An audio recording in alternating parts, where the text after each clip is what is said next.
This is a test. I'll be speaking English. I'm not sure if there's English speakers, but I expect a few. And that's why this will be in English, even though we're discussing something very Dutch. Okay, let me see if I have chat.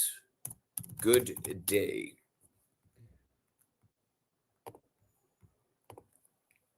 All right.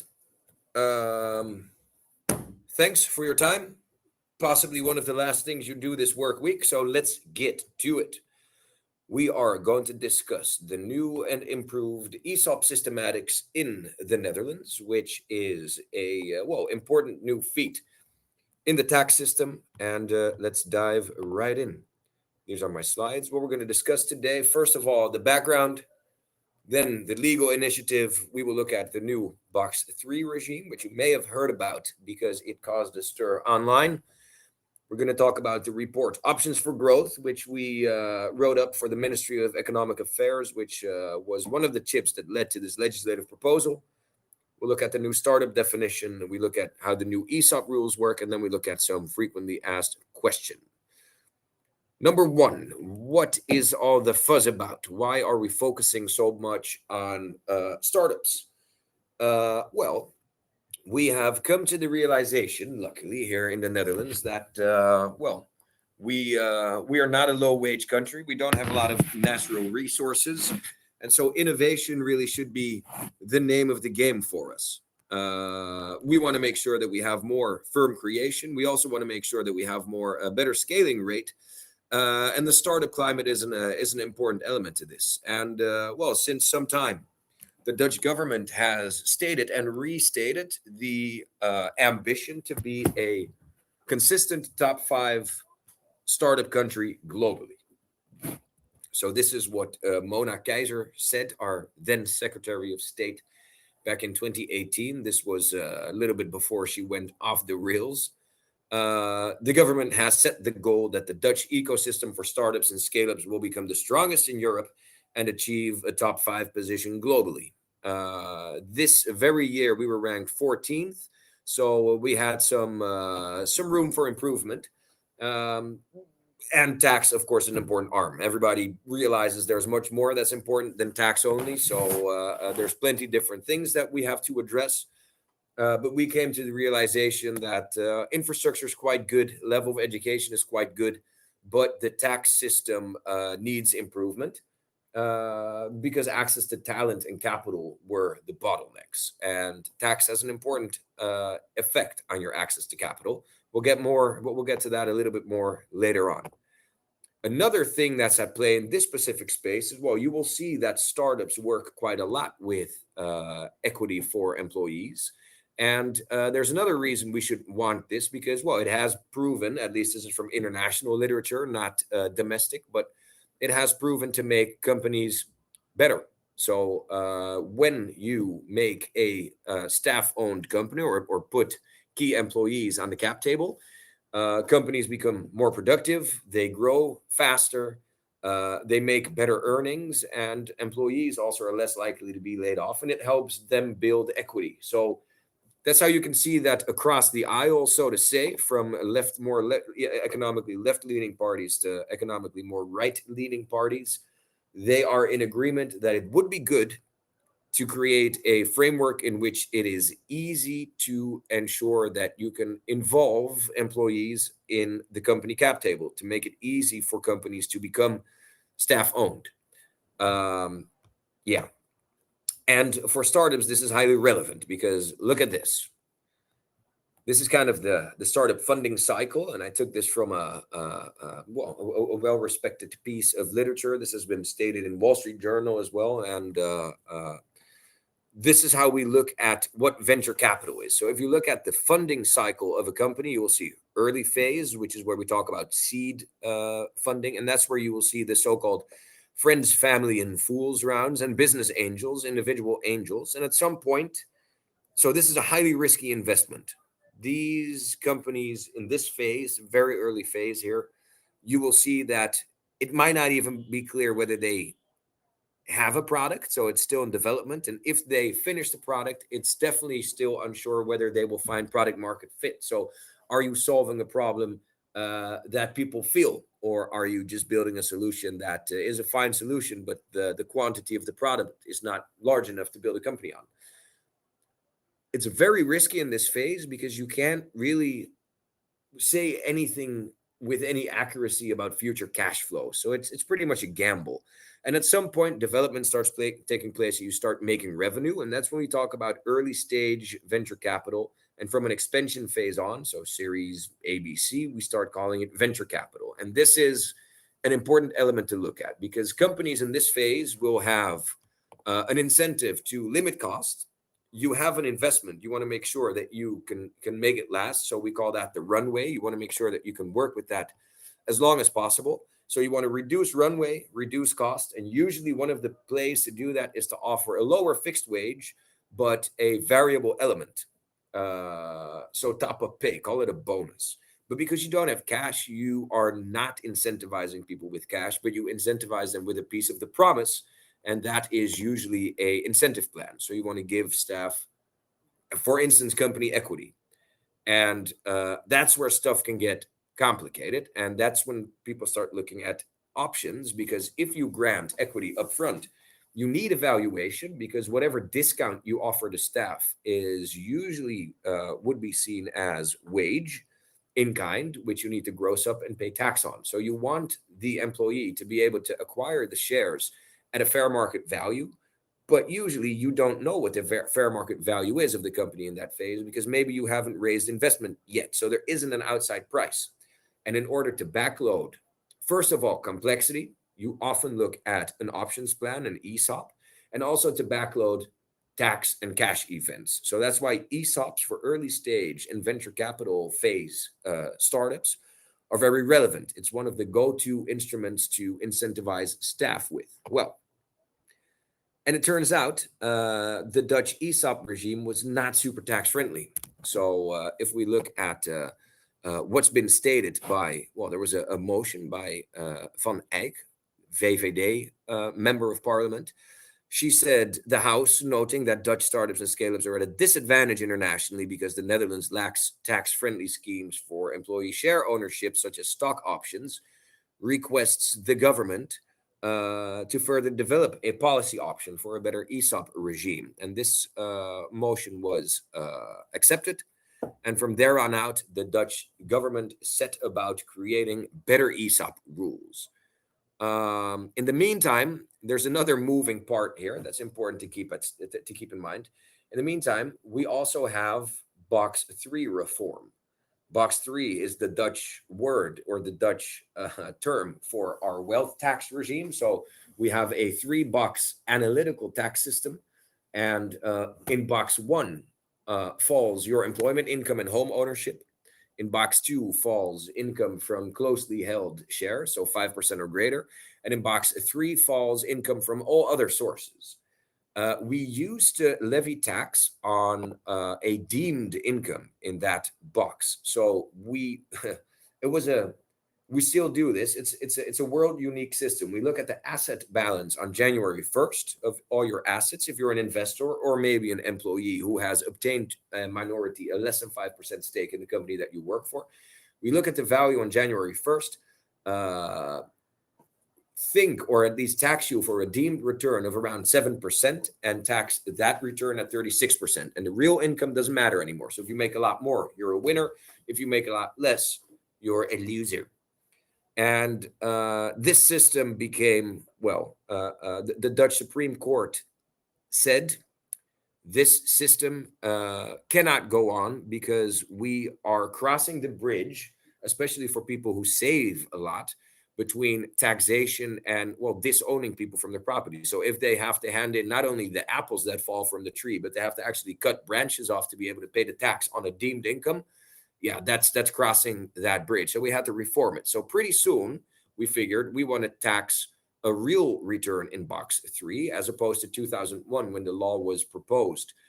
We now have the technological means to say anything accurate about real return on assets. And so we should start looking at taxing real returns. But then the question becomes, how do you define real returns? So we've said we're going to switch the system from deemed returns to actual returns.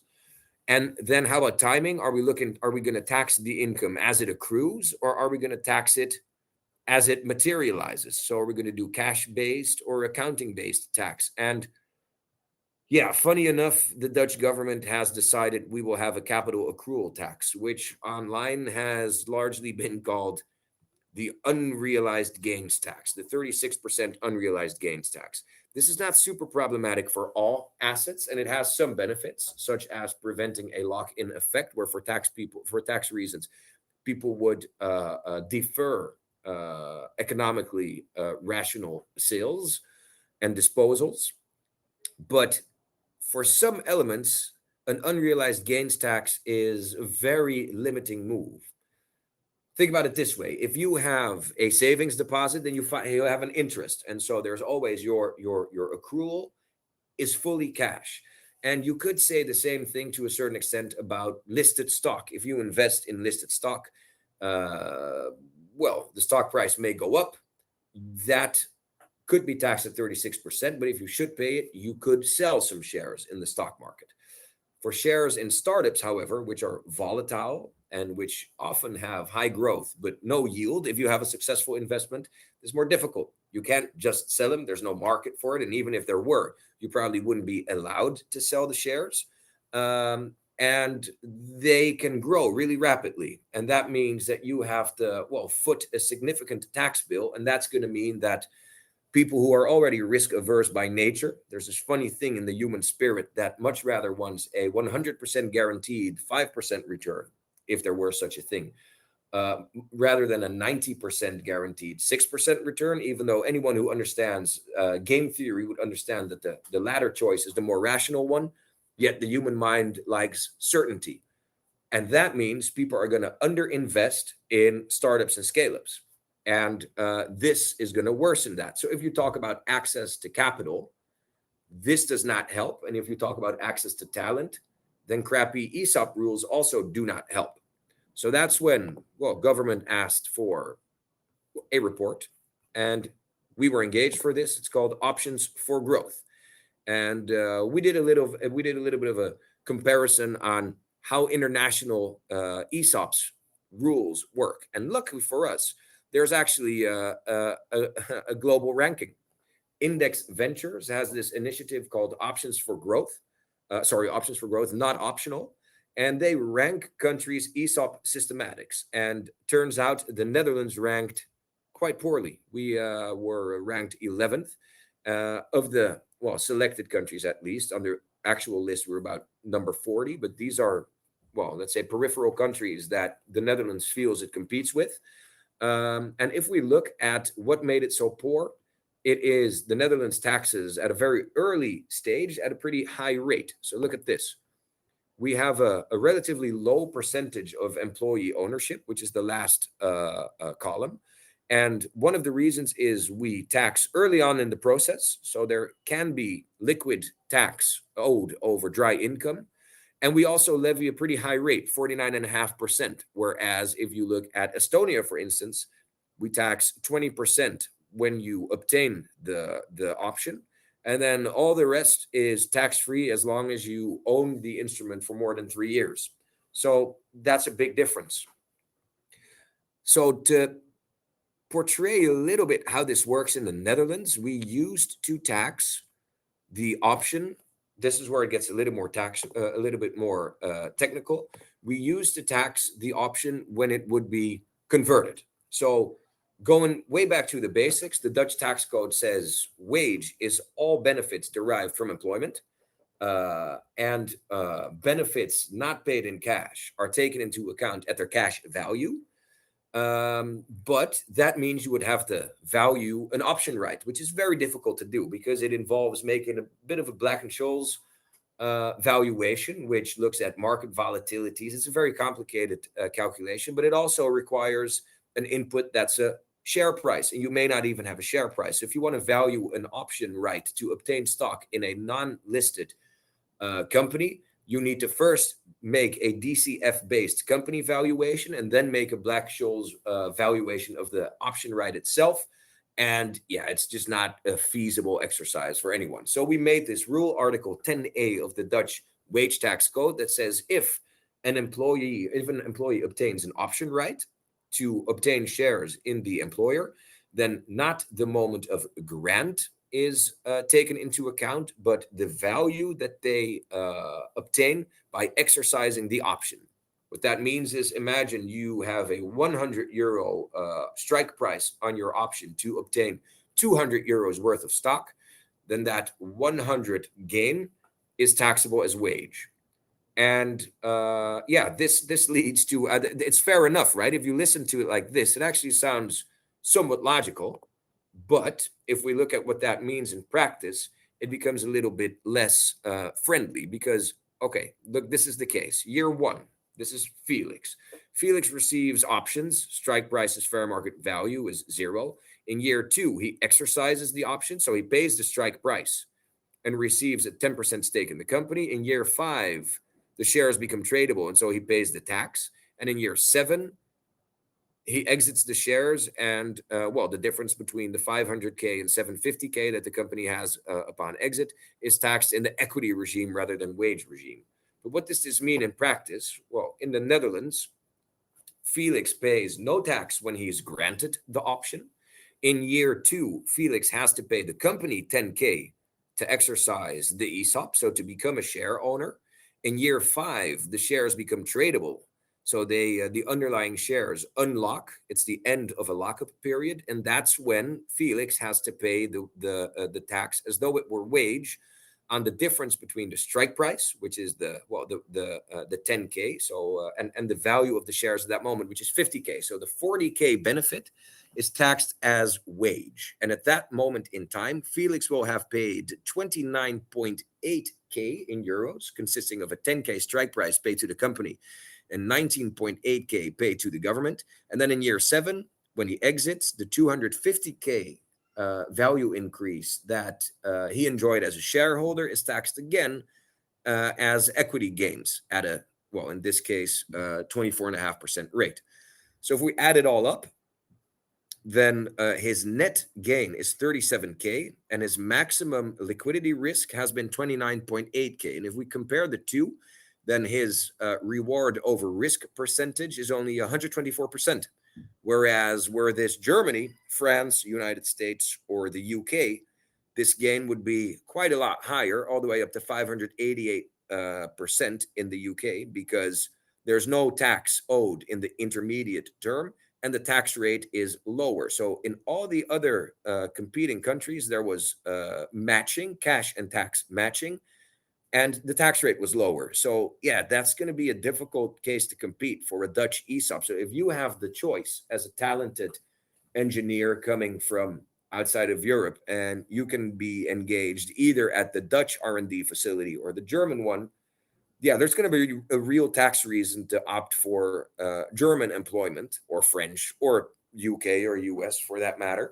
And that's not good if the Netherlands wants to win the war for talent and get, well, the most skilled workers to the Netherlands, and also make sure that domestic that talent that's already here domestically has a reason to choose for startups, or let's put that better, has a better reason not to go for work at a multinational, because they usually do have cash pay. And so this is a gambling element. And yeah, it shouldn't be disincentivized further. So this is how this works.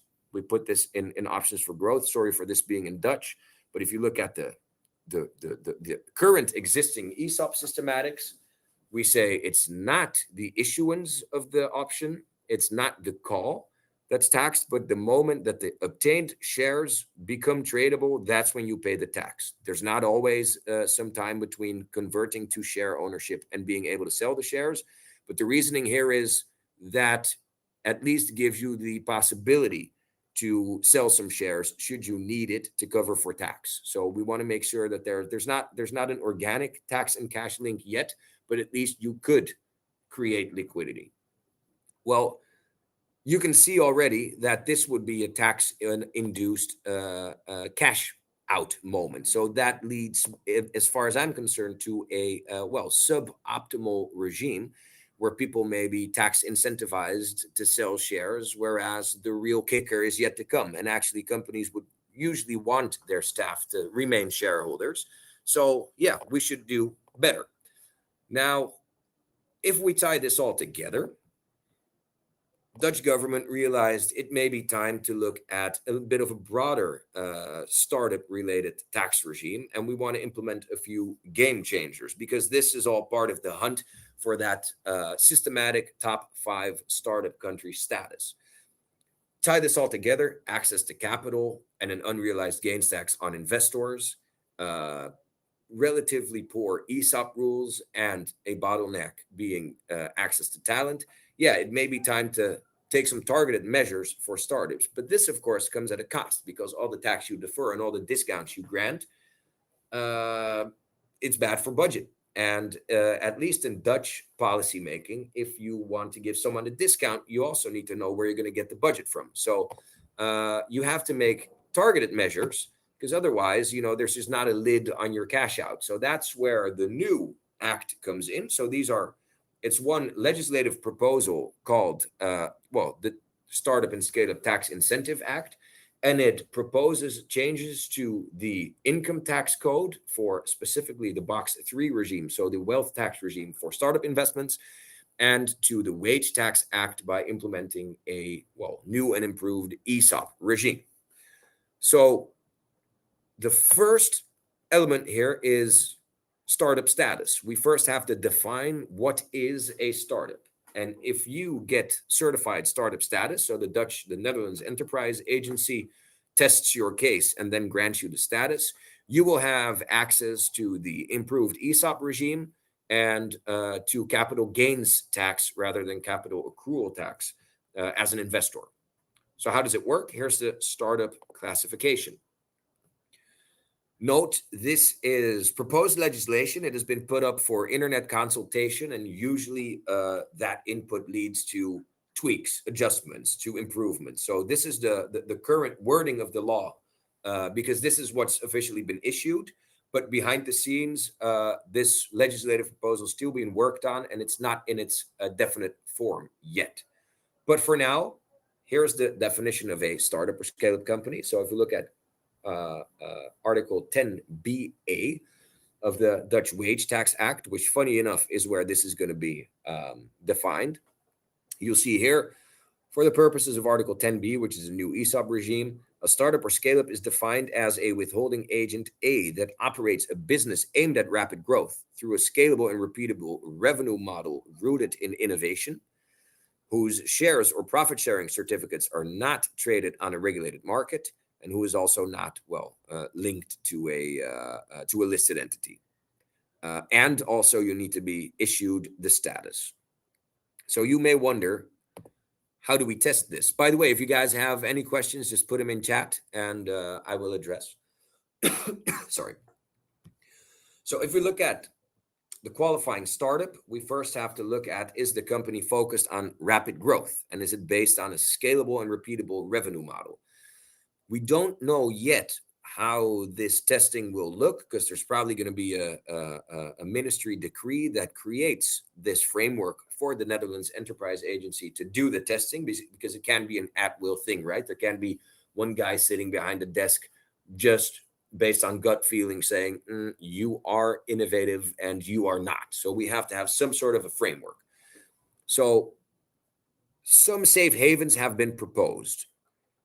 It has been proposed that we can verify or evidence that the company is focused on rapid growth and has a scalable and repeatable revenue model by evidencing that it has taken at least 100K of outside investment. We would say apparently somebody looked at this and believes in the scalability and the growth potential, and that's as good a test as any. So we will say, if the market has looked at this and verifies its potential, then this first condition is met.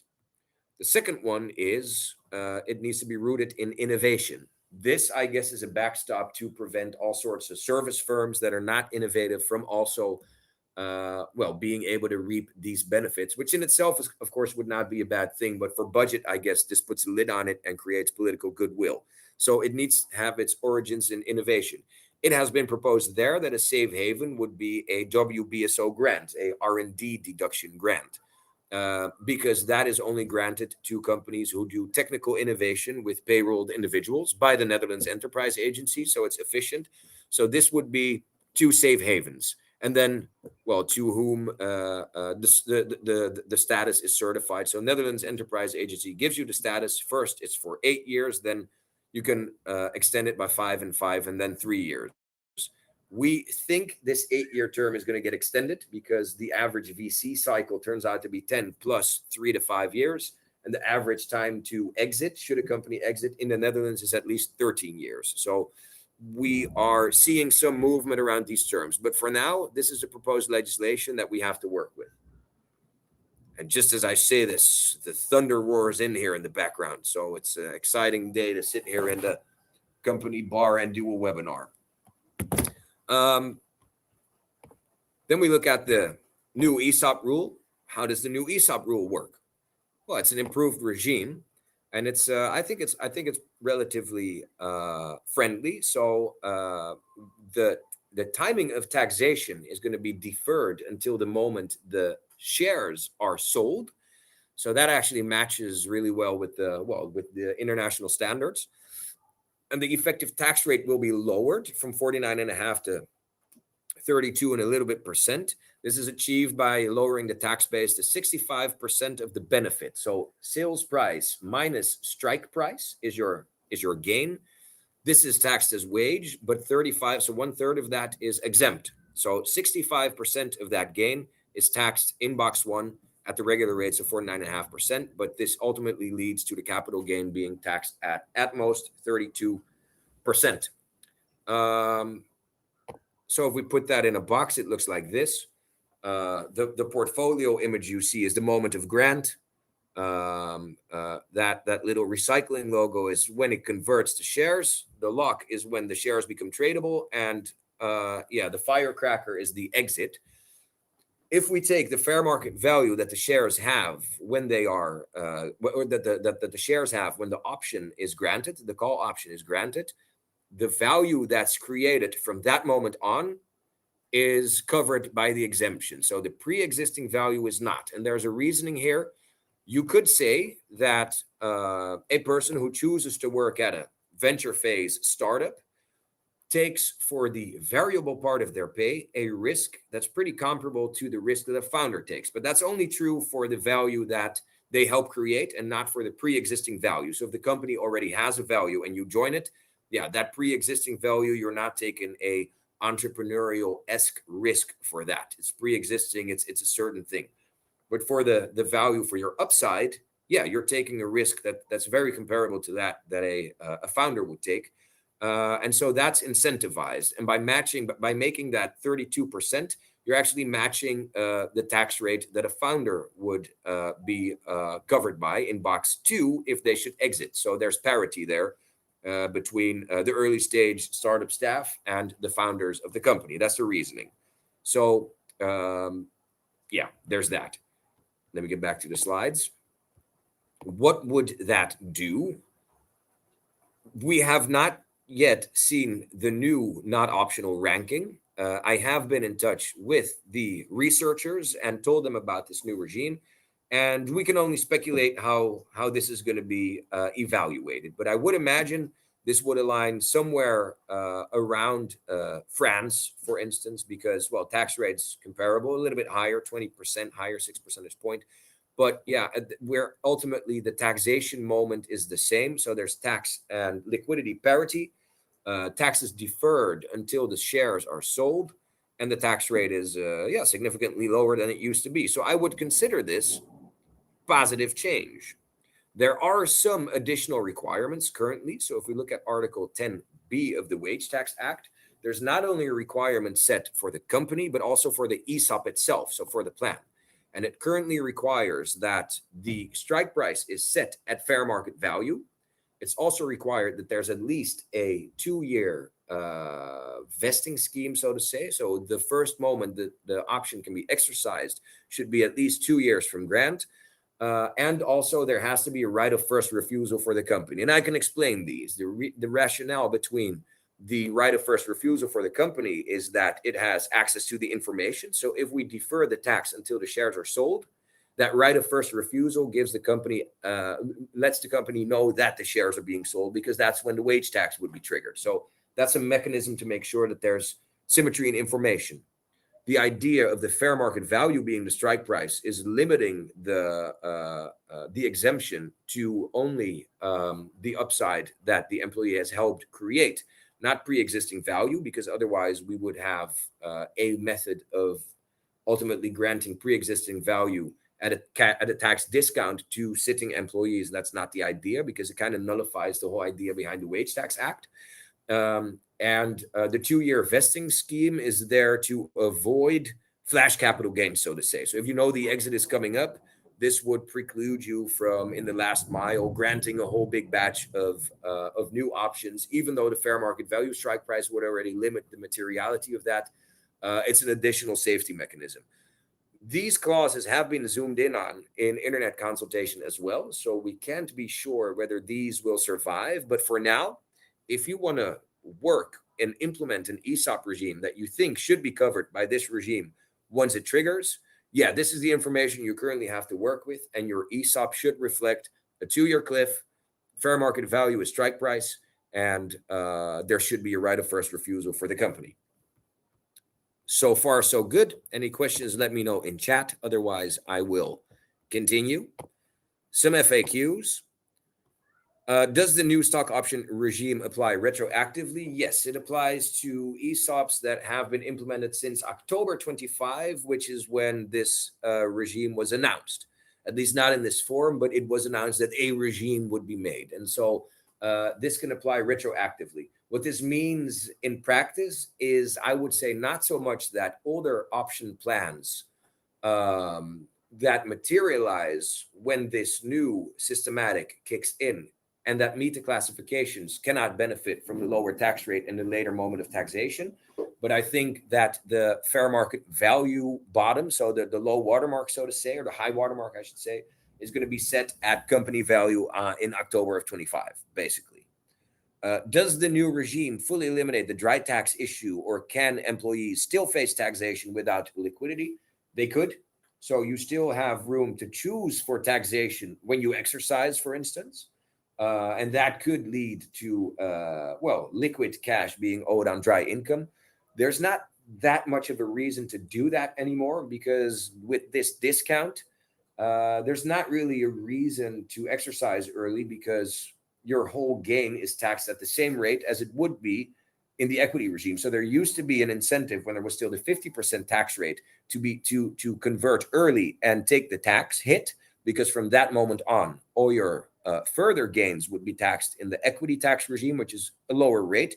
But now that ultimately the wage tax rate is matched to the equity tax regime, yeah, there's really only a downside risk if you convert early and pay the strike price and also pay the tax. So yeah, does this, in theoretically, there still could be a dry income issue. In practice, I don't think we're going to see this. However, I do wonder whether the 2-year minimum vesting period is going to change into a minimum 2-year share owner period, because I would imagine that the government may want to incentivize employees to pay the strike price and take the capital risk, because that's kind of what companies want, right? It's skin in the game. So the vesting, I think, only facilitates late exercise and kind of, gaming. And I think that a 2-year share ownership period would incentivize people to put their skin in the game. Then how are cross-border workers or expats handled? If you move away from the Netherlands, we're going to use the protective tax assessment systematics, which basically means we look at your gain, calculate the tax, and if you sell later on, it's going to be triggered still. If you look at international ESOP regimes, usually you will see that if you if you work at the company and you're issued stock and you work in the Netherlands for 2 years and then 2 years in Germany and then sell the shares, then it's going to be 50-50 linear growth. So we look at the complete capital gain and you allocate it based on timing, much rather than on, let's say, a hockey stick curved growth. So that can be a benefit for the original country. And if we look at people coming to the Netherlands, for instance, under a 30% ruling, yeah, any option, any ESOP converting benefit would be part of your taxable wage. So it's also covered by the 30% ruling. Then final question is, what actions should company take before 2027? Should existing stock option plans be amended or accelerated? You may want to amend the plan to reflect the current ESOP requirements. However, if you already have one in place, I would advise sitting tight for now. Maybe wait until the definitive legislative proposal is put through Parliament, or maybe even wait till budget day in September when we have absolute clarity whether the law makes it. But yeah, usually you may see that you adopt a one-page amendment and alter a few clauses. For instance, make sure that you have the 2-year vesting scheme, make sure that you have the right of first refusal for the company, make sure your strike price reflects fair market value at grant, and just make sure you meet the conditions. And also make sure that the company is a certified startup. So start gathering data for that. We will know more about the testing mechanism a little bit later on. But yeah, this is what you can start preparing for, gathering your documents, making sure that you are certified as a startup, because that gives your investors access to the capital gains tax regime rather than capital accrual tax regime. So it's deferral for your investors. And in ESOP, it gives you deferral and a discount. So that's the two-sided package. Let me revisit that slide to put it in your mind again. 1 second. Here we are. So it's this one, right? Make sure you have certified startup status, and then make sure your ESOP, if you have it, reflects the additional requirements of the ESOP regime. And start talking to your investors, because we see that there's quite a lot of unrest around the unrealized gains tax. But it's good for them to know that it shouldn't be an issue for them as long as you as a company are a certified startup. So they would pay capital gains tax, much like they would had they lived outside of the Netherlands. Still puzzles me why we should go for a capital accrual tax, but hey, that's a different topic. This was my soapbox webinar on the new ESOP regime, the new tax facilities for startups and scale-ups. If you have any questions, let me see. I got a few. Tim Bijman, why 2-year cliff if market practice is 1-year cliff? Good question. I've actually highlighted this as well, and I think it should be adjusted. Tim Bijman also asks, if employed by a Dutch entity but stock options are granted by a foreign parent company, what often happens with US VCs, can these grants also be eligible? The current wording, actually, no. I also think that's going to be adjusted, because I don't think it serves any policy goal. Currently, it needs to be the Dutch withholding agent that issues the ESOP, which I logically would relate to the access to information for the tax authorities and also having the proper entity be the collateral for the tax debt.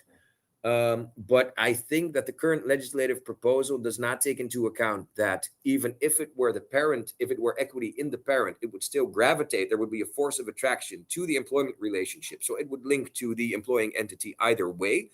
And also, I don't think it's smart to have Dutch people only participate in local shops. For instance, it's a bad example, but imagine if you're working at Google, you would want the Dutch people also to participate in Google Inc. and not in the local DevOps joint, because that's beside the point. So I would imagine, I know that this is being worked on, and I would imagine that this is going to be adjusted. Wouter, thanks for the overview. Too kind. Question, since the closing of the internet consultation, where do you expect the startup definition and classification process is headed? Any insights into what has been discussed so far internally since the consultation closed? Well, in consultation, it was highlighted quite often that the 8-year term is too short and that this framework with the Netherlands Enterprise Agency is squishy. It is. And some people, especially from the startup scene, they started pitching again for objective criteria. I think that's a bad call. I think this would be very genius if the Dutch government could pass this, because many of the alternative startup definitions have arbitrary limitations. Like you can be at most 5 years old, have at max 50 employees, and have at most 50 million of revenue. I think this disadvantages deep tech. I think it encourages incremental innovation. And I also think it creates needless cliff effects, because if you lose the status, that's the moment you need to pay the capital gains tax. And also when your employees' incentivized ride up stops. So I think it's very good if we make this a bit more of a squishy term, because it allows a lot more companies that are in that same cycle where they have growth but not yield and need to find cash and talent to, to grow the business. I think a lot more of them will fit into this mold. So I think it is a relatively complete proposal, but I think there's going to be some alterations that make it a little bit easier to put into practice. For instance, the safe havens, like allowing outside investment to evidence your scalability, and allowing the R&D grant to evidence your being rooted in innovation. I think the 8+5+5+3 term is going to extend, and I think that's going to be about it. I also think there's going to be a VC clause involved, because currently, if you look at the current proposed legislation, only a direct investment in a startup company would count, because the body that you invest in needs to be the startup, which means really only angels are covered. And I think we should want to extend that to indirect startup investments as well. So if you invest in a venture capital fund, which I guess would have some certification as well, that should count as well, because that's going to open a lot more capital for Dutch start and scale ups. And yeah, I also imagine that this clause where only Dutch entities can issue the options rather than the parent entity is going to be altered. Yeah, that's what I think. If there's no further questions, I guess this is it. Now, Holly, thanks. And I thank you for your time. I hope this was a little bit informative and enlightening. And if you have any questions, by all means, let me know. Keep an eye on this legislative proposal and support it, because it's good and we need it. Thanks for your time. Have a lovely weekend.